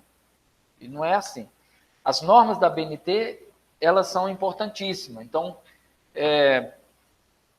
tem lá tudo detalhado para vocês, tá bom? As orientações da Associação Brasileira de Normas Técnicas é imprescindível para garantir a cientificidade do texto. Então, não basta ser um texto científico, ele tem que parecer que é científico. A relevância temática, selecionar entre as várias possibilidades de temas a ser pesquisado, aquele que de fato traga algum tipo de benefício à sociedade. Então, ele tem que ter uma razão social e, em especial, para o seu contexto. A fundamentação teórica, escolher com coerência e linha teórica, selecionando autores referendados sobre o tema a ser pesquisado. O rigor documental, que é fazer uso, quando necessário, de documentos que comprovem a veracidade de informações apontadas no trabalho. Então, você pode citar reportagem, você pode... quando você vai escrever a justificativa, você vai mostrar a realidade. O que está acontecendo? Você já simulou a problemática lá no final, né? A solução, vamos dizer assim, a solução da problemática. O que você quer, onde que você quer chegar? Agora você vai fazer a sua justificativa. Por que você quer falar sobre isso? Por que você quer chegar nesse ponto? Por quê? Você quer chegar nesse ponto por quê? Porque você percebe que existe esse problema, mas ninguém sabe como atuar. Então, você vai colocar assim,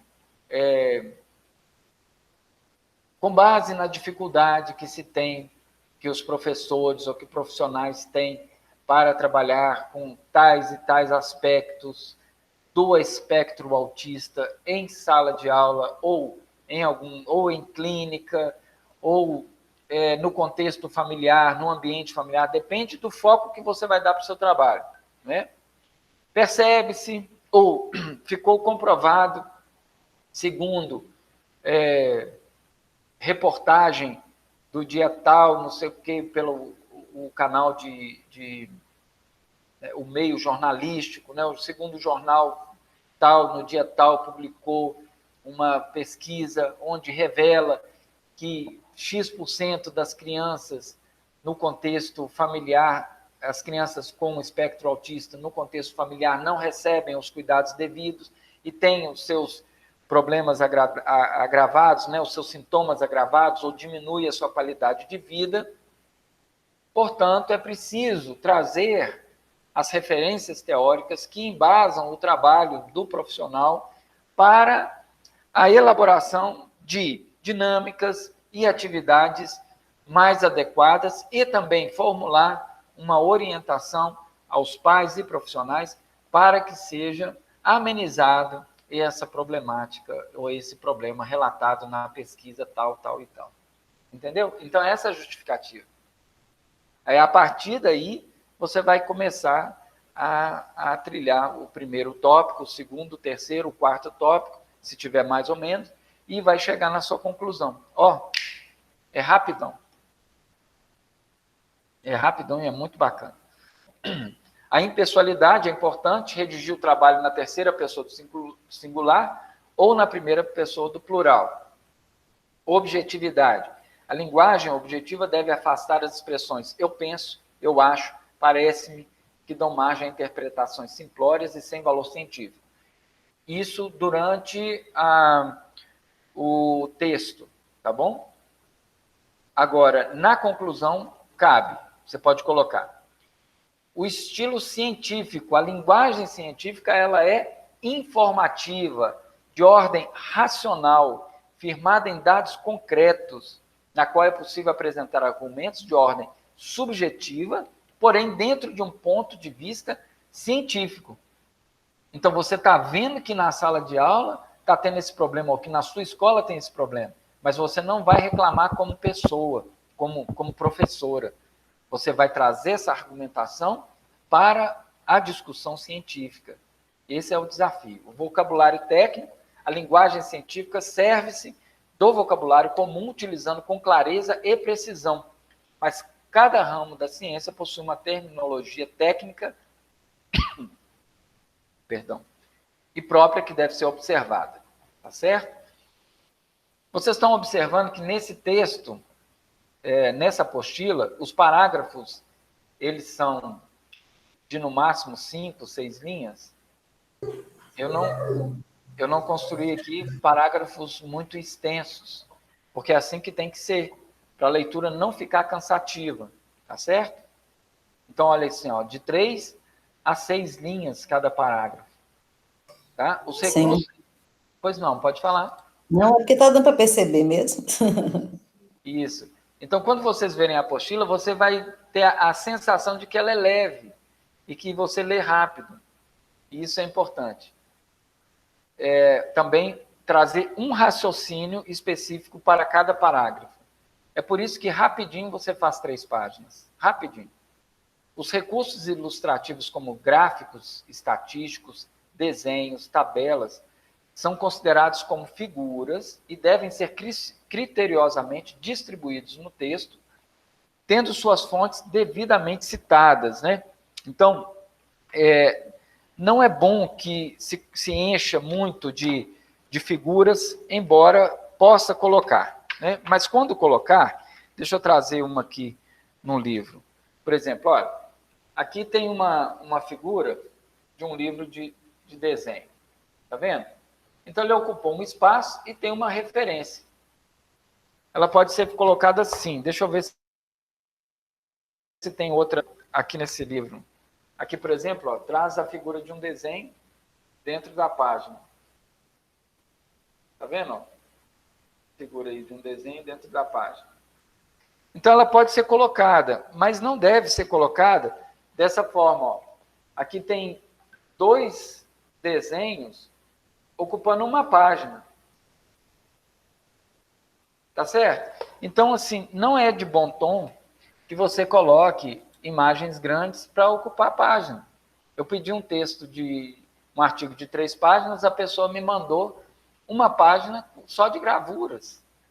Né? Então, assim, se juntar tudo, ela fez meia página de texto e o resto tudo foi só gravuras, só imagens. É proibido? Não é. Mas a gente percebe que está querendo ocupar espaço para fazer as 3 páginas e entregar. Entende? Ela depõe contra ela mesma. Então, pode colocar uma figura? Pode. Mas com bom senso. Tá bom? Se tiver bastante figuras, texto é bom que se coloque como elemento pós-textuais, depois da referência. Tá? Os recursos, já falamos isso daqui, né? Não é recomendável citações em demasia, uma vez que o autor do texto carece de mostrar a sua voz, a sua opinião, de modo que o texto não se limite a fragmentos de outros autores, o que resultaria, como afirma Severino, em uma enorme colcha de retalhos. Então, já peguei texto também onde a pessoa faz assim, coloca uma linha e põe assim, de acordo com fulano de tal, aí vai e coloca como citação 4 centímetros de distância, né, com duas fontes menores, tamanho 10, coloca lá em citação. E o que acontece quando faz muito isso? Ela põe uma linha citando e o restante só cópia, citação. Então, um artigo todo de citação, e cadê a voz do autor? O autor não está falando nada? Você que escreveu não está falando nada? Né? Então, fica muito ruim. Põe 1, 2 linhas e põe várias linhas de citação. Depois põe 1, 2 linhas, várias citações. Aí chega em 3 folhas rapidinho. Isso geralmente quem faz é quando terminou o prazo para fazer. E aí, de um dia para o outro, quer encher 3 folhas para ficar livre da atividade. Não é bem assim, né? Então, vale elucidar que todo texto, mesmo científico, deve conquistar o leitor de forma a levá-lo a descobertas e, por conseguinte, a reflexões que já deve conter o previsível, o dado, mas também o imprevisível, o novo. Tá certo? Então, tá aí, ó, os artigos. Eles podem ser originais, que apresentam novas ideias e opiniões acerca de questões atuais, uma revisão que reúne as principais ideias e fatos de determinado assunto publicado e estabelece relações entre elas. Relatos de casos, experiências ou pesquisas apresentam os dados coletados, seu desenvolvimento e avaliação dos resultados. Tá? Exemplo de artigo. Aí, depois vocês vão observar na apostila, tá? Tem um resumo. Este artigo trata dos elementos que constituem a estrutura básica de um artigo científico. Seu fundamento está nas normas de associação. Aí vem as palavras-chave. O abstract não precisa, tá bom? Vocês não precisam colocar se não quiser. Mas hoje tem um tradutor do Google que é fácil. Você colocar o texto em português, ele te dá o abstract e você coloca, que é a tradução do resumo em inglês. E depois você vem a introdução, que ele tem parte da justificativa, tá? Vem falando aqui sobre alguns aspectos importantes do tema que você quer defender. Depois o desenvolvimento, que são os tópicos, né? Que é o texto propriamente dito, que é composto das partes denominadas elementos textuais, e eles devem se estruturar em introdução, desenvolvimento e conclusão. Essas são as partes textuais. A introdução, ela é a parte inicial do artigo, deve expor a delimitação do estudo, porquê, né, a justificativa, as hipóteses e o objetivo que você quer alcançar com a escolha desse tema, as questões das pesquisas, se tiver, né, e outros elementos necessários para situar o tema em questão. Então, é onde você faz uma apresentação do seu trabalho, justificando por que você escreveu daquilo ali. No desenvolvimento, a parte principal e mais extensa do artigo deve se apresentar a fundamentação teórica, os resultados e a discussão. Divide-se em seções e subseções, conforme também as normas brasileiras, tá? Que variam em função da abordagem do tema e do método. Então, você tem os tópicos e você tem os subtópicos. Então, o tópico, funções executivas, ele tem o subtópico, atenção, memória, capacidade de tomada de decisão, etc, etc. Porém, se você vai falar de uma forma de atenção, quais são os aspectos? Atenção, 1.1, no aspecto biofisiológico, neuronial, a memória, a atenção, ela é formada da seguinte forma, assim, assim, assim. Na questão funcional, aí tópico 1.2, e aí vai. Então, você vai dividindo. Então, conforme você quer esmiuçar o tema, né, o tópico, você vai colocando subtópicos. Tá? Conclusões e considerações finais constituem a parte final do artigo, que é por onde você praticamente começou, mas aí você vai fazer uma revisão, porque você já colocou outros elementos que você não sabia, né, e agora você precisa dar uma reorganizada na conclusão, que é onde você queria chegar desde o início, e agora você chegou. E aí você vai fazer isso, podendo conter as suas recomendações, as suas sugestões, para que sejam feitos outros trabalhos futuros. Então, ou seja, não queira esgotar o assunto. Nenhum assunto será esgotado com um artigo de 3 páginas, ou sequer com 24 volumes de 200 páginas cada volume. Né? A psicanálise, Freud escreveu aí 24 volumes, Lacan escreveu 27 volumes. Cada volume deles é bem robusto, com muito mais de 100 páginas, 100, 200, 300 páginas. E você não poderia esgotar. Né? A própria Bíblia fala que a Bíblia é só uma parte, que Jesus fez e falou muitas outras coisas, que se fosse escrever em livros, não teria folha suficiente para escrever tudo que ele fez e falou. Então, não queira esgotar o assunto. E é aqui que você vai se ater, recomendações e sugestões.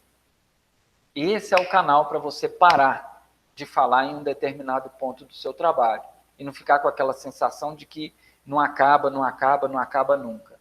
Então, você para num determinado ponto e faz uma recomendação e sugestões para trabalhos futuros, ao invés de você querer já desenvolver trabalhos futuros em cima desse tema, porque empolgou muito, né? Então, essa é uma outra dica muito importante, tá certo?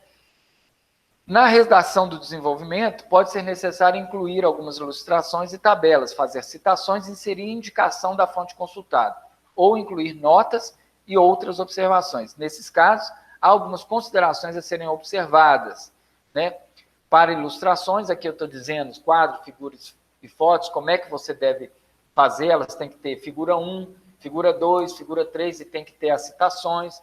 As tabelas também, tabela 1, tabela 2, tabela 3, e a fonte, tá certo? O tamanho da letra e espacejamento. Então, deve-se usar fonte 12 para o texto e para referências. Para citações longas, notas de rodapé, paginação, legenda das ilustrações e tabelas, usar tamanho 10. Então, o texto principal, fonte 12, e os demais textos, fonte 10.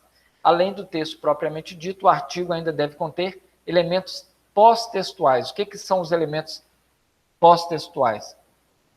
São notas explicativas, onde você precisa explicar um determinado assunto, ou por que foi feito alguma coisa que você citou lá no texto, que não caberia abrir um parêntese lá dentro do texto, no elemento textual. Por quê? Porque você está num raciocínio lógico. Então, você não pode parar um raciocínio lógico para contar uma história, por exemplo. Então, essa nota explicativa você vai colocar pós-textual e vai pôr uma referência lá, né? No final desse artigo, eu conto como foi a história de fulano de tal. Se você citou ela lá como exemplo, para não cortar o raciocínio. Tá certo? Então, referências é o elemento obrigatório e constitui uma lista ordenada dos documentos efetivamente citados no texto. Tem que ter. Tá? É um resumo. Então, por isso que é importante você já ir colocando as fontes, porque depois, quando você vai fazer a referência, é só você vir no texto. Você divide a página, você está fazendo no Word, né? Aí eu vou te ensinar como é que você divide a tela em 2 telas, tá? E aí você vai pegando, vai começa lá no texto de cima e você vai buscando. À medida que você acha uma referência, você já digita ela aqui na tela de baixo, lá na referência. Então, lá você citou Novalo 2004, aí você coloca aqui Novalo 2004, tem o livro dele, tem tudo.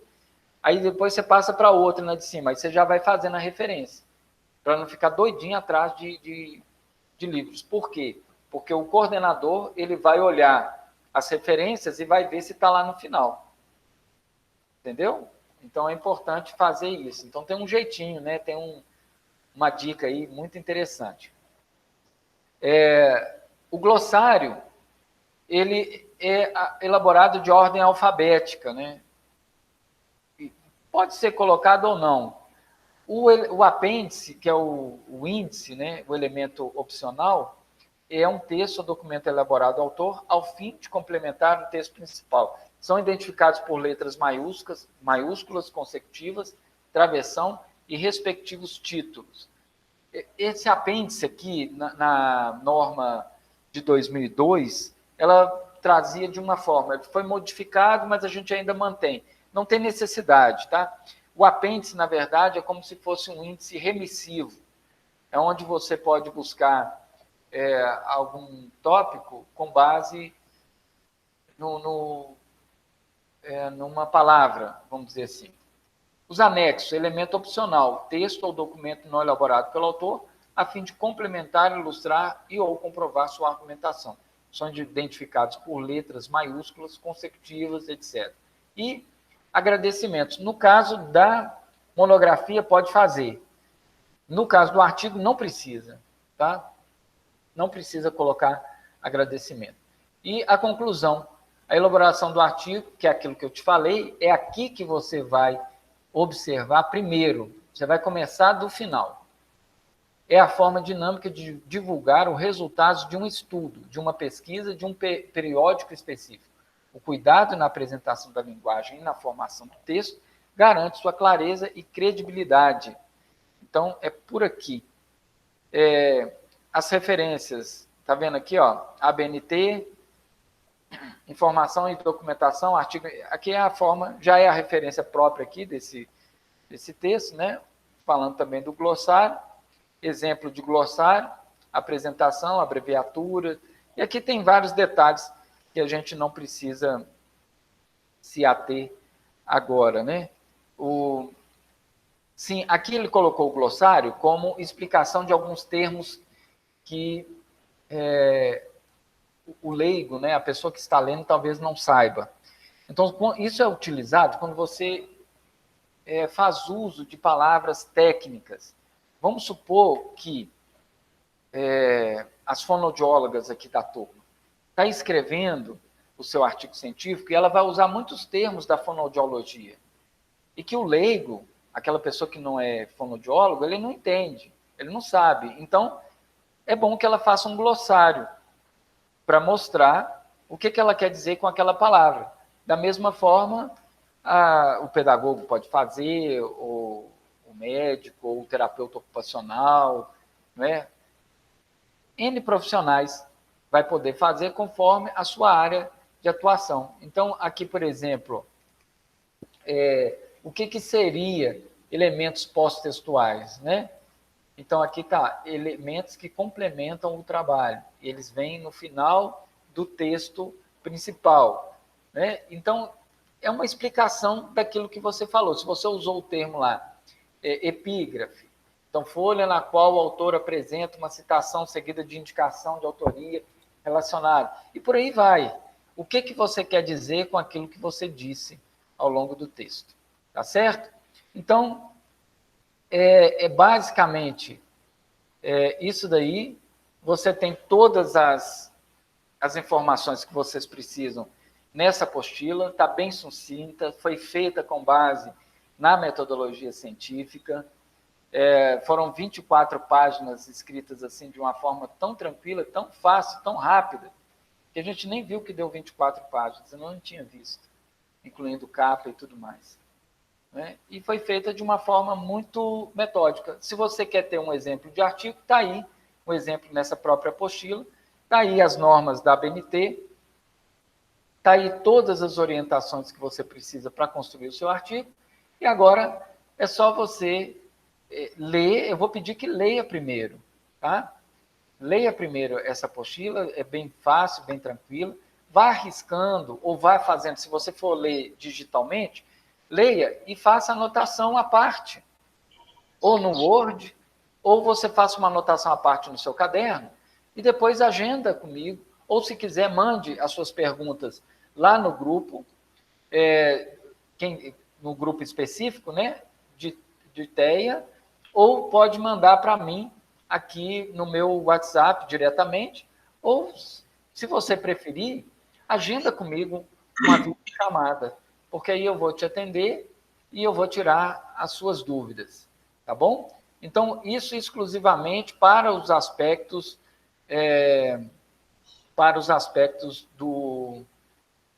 dessa disciplina, tá bom? Como eu sou o professor dessa disciplina, orientador de artigo científico de vocês.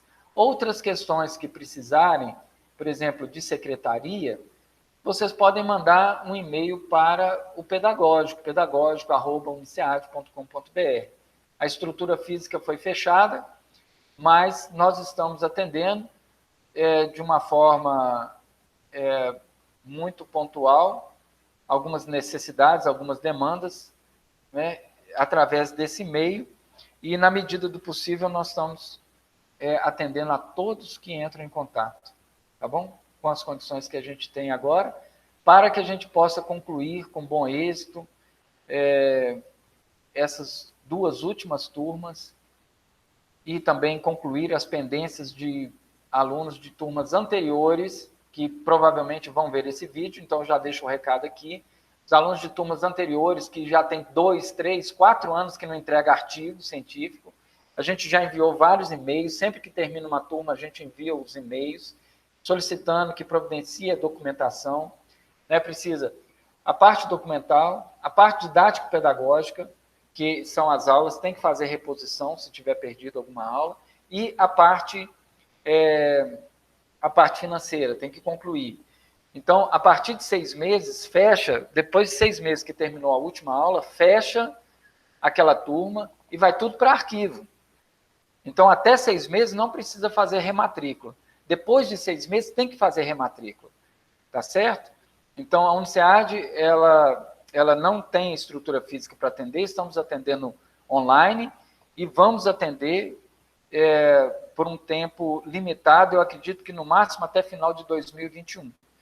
Mas concluam tudo o que vocês precisam até o tempo regulamentar da turma sua, tá bom? Para que a gente possa cumprir com todos os compromissos assumidos com vocês da melhor forma possível, levando em consideração os prejuízos causados por essa pandemia, tanto os prejuízos financeiros, como os prejuízos logísticos, né? E os prejuízos pessoais que ela nos causou desde março, que nós estamos parados sem poder ministrar aula, né? E o governo, fica aqui a minha crítica, cobrando todos os impostos normalmente. Suspenderam por 3 meses e agora está chegando as contas com juros, com multa, sem nenhuma dó. Nós não recebemos nenhum auxílio emergencial porque eu não sou autônomo. Eu tenho CNPJ, eu estou como Eireli, né, proprietário da Uniciad, só eu, e ficou no meu CNPJ e o governo está cobrando.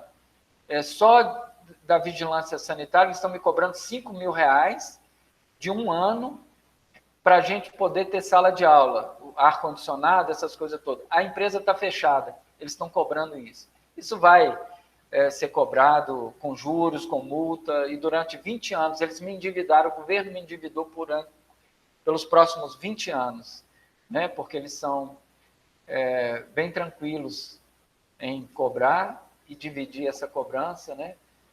Infelizmente, é isso que o empresariado brasileiro está ganhando. Fica aqui a minha crítica, tá? E o meu lamento também, porque essa é uma das últimas turmas e em breve essa minha carreira de professor vai ficar limitada à formação livre de psicanálise e alguns outros cursos rápidos, como leitura do desenho infantil, enquanto eu ainda tiver saúde, tiver vista, e tiver voz para poder ministrar, tá bom? Então, fico à disposição de vocês, agora nos meses de dezembro e janeiro, tá bom? Para vocês concluírem esse módulo de metodologia científica, ok? Alguma pergunta? Alguém quer tirar alguma dúvida? Fazer alguma consideração? Nós já estamos terminando essa live introdutória do módulo metodologia científica e artigo. Metodologia de pesquisa e artigo científico.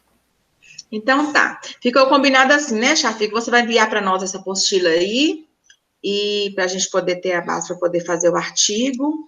E assim, eu só lamento que a gente não pode ter uma aula dessa, assim, como é que fala? Presencial, porque, né, você é um professor professor que explica bastante, excelente professor, adoro suas aulas. A gente sente pena, né, porque estando junto, assim, presencial é muito, muito bom, mas a sua aula de hoje foi excelente, gostei muito, adorei, muito obrigada. E estou trabalhando muito numa profissão, assim, que às vezes até me impede de fazer essas lives, mas eu vou procurar providenciar o artigo e tudo, e minhas dúvidas eu vou tirar com você, sim, com certeza. Conta comigo, eu estou aqui para te acompanhar nesse trabalho. E eu vou precisar muito, porque esse negócio de artigo, eu mesmo tenho muita dificuldade, muita, mas muita mesmo. Então, com certeza, eu vou precisar da sua ajuda, viu? Estou à disposição. Obrigada. Você anotou o meu celular, o WhatsApp? Anotei sim, obrigada, Deus abençoe. Amém, Deus abençoe. Gratidão. Vamos fazer nosso artigo, com certeza. Eu concordo com a colega. A aula foi muito rica, foi muito prazerosa. Apesar da eu fiquei aqui com um tanto de caraminhola na minha cabeça, com esse tanto de informação aí. Já fiz, né, outros TCC, e parece que é o primeiro, na verdade é o primeiro, né? É o primeiro numa área, para mim, totalmente desconhecida, né? Assim, mas a aula foi muito rica. Eu anotei rapidamente muita coisa que o professor fala, mas nós vamos dar conta, né, Elizabeth? Vamos, sim. A gente está aqui para isso. Sim, com certeza nós vamos dar conta, principalmente que esse é um tema que eu gosto muito, eu sou apaixonada por essa área, né? Espero que Deus abençoe que quando acabar essa pandemia nós temos oportunidade para estar trabalhando, porque no momento eu não estou trabalhando na área devido à pandemia, né? As escolas fechadas, a gente trabalha de contrato, não consegui renovar contrato antes de fechar as escolas, mas assim, eu não estou sem trabalhar, estou trabalhando em outra área que eu também tenho habilidade, mas, né, é uma área que eu gostaria de estar nessa área de educação especial, que eu gosto muito. É verdade. É muito bacana, né? Muito. Mas é um trabalho duro, né? Grandioso. É verdade. Gostei muito. Tomara que você faça mais outras aulas dessas com a gente, Chafi. Vai ter mais? Podemos marcar outra live, sim, com certeza. A gente faz uma live de orientação geral, de tira-dúvida, plantão tira-dúvida. Podemos marcar, sim. Vou fazer uma outra com as pessoas que não puderam participar. Então, assim, dessa parte, aqui é só rever, quem não viu, só rever a live, porque está gravada. Ok. Ela está sendo gravada. Agora, a gente faz uma próxima, dúvidas gerais. Ok, muito bom. Tá bom? A gente vai marcar uma data aí, sim, e fala com vocês. E eu estou à disposição individualmente para cada um. Tá bom? Não precisa ficar esperando só as lives, não. Pode me chamar que a gente faz uma particular aqui também. Então tá. Muito obrigada. A Leonor colocou aqui, essa cobrança de impostos é um absurdo mesmo, né? Infelizmente, o governo ele foi para a gente, empresário, pior do que o vírus.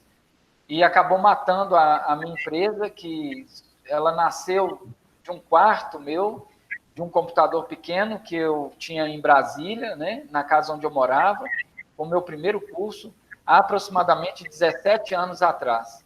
Essa empresa cresceu, nós formamos, hoje eu tenho no meu EAD, mais de 10.550 pessoas passaram por nós, usufruíram de todos os benefícios que a gente pôde proporcionar ao longo de todos esses anos, né?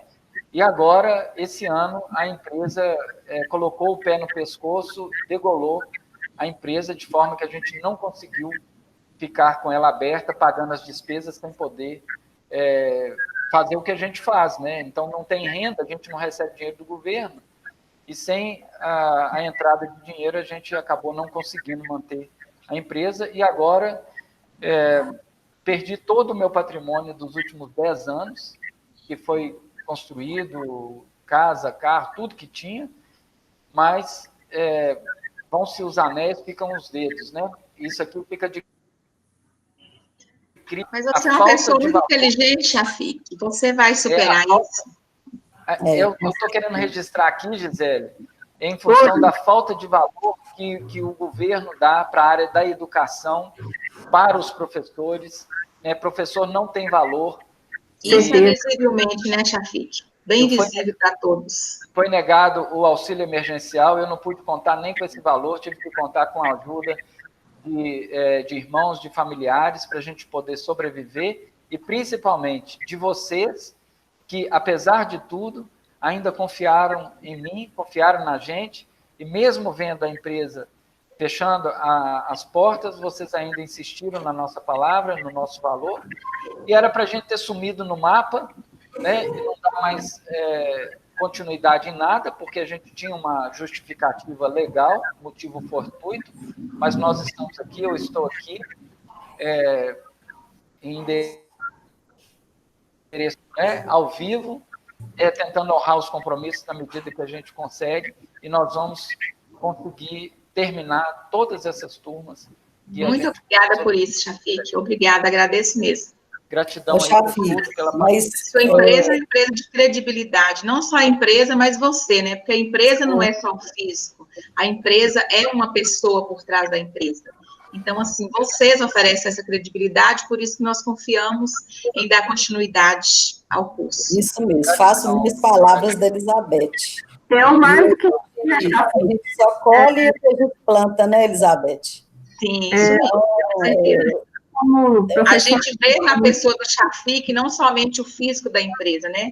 Mas a pessoa dele que oferece essa credibilidade para a gente. Está dando continuidade, porque, né, a gente também já tinha pagado muitas parcelas, e para a gente perder tudo isso, para nós também seria um prejuízo muito grande, né, Chafik?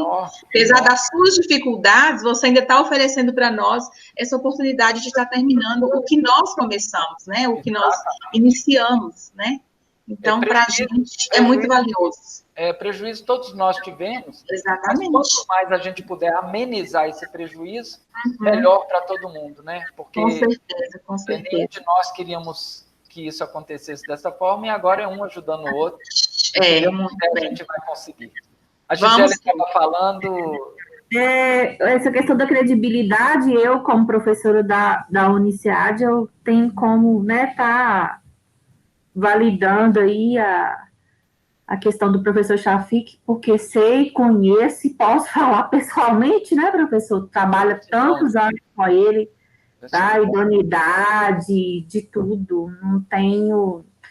Quando abriu a questão das turmas, eu sabia, eu tinha confiança, porque eu conheço e acompanho de perto. Isso aí eu posso falar, porque acompanho de perto, não só como aluna agora, mas como professora da Uniciad, eu sei da credibilidade do professor Chafik. Que bom. Gratidão.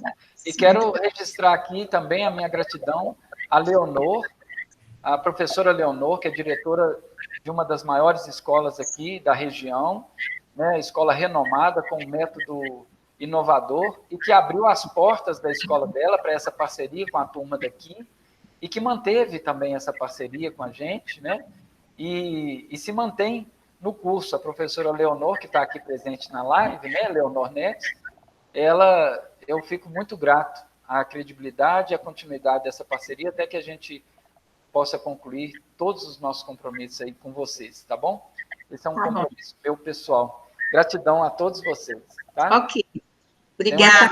Bom final de semana. E estamos juntos. Estou à disposição. Ok.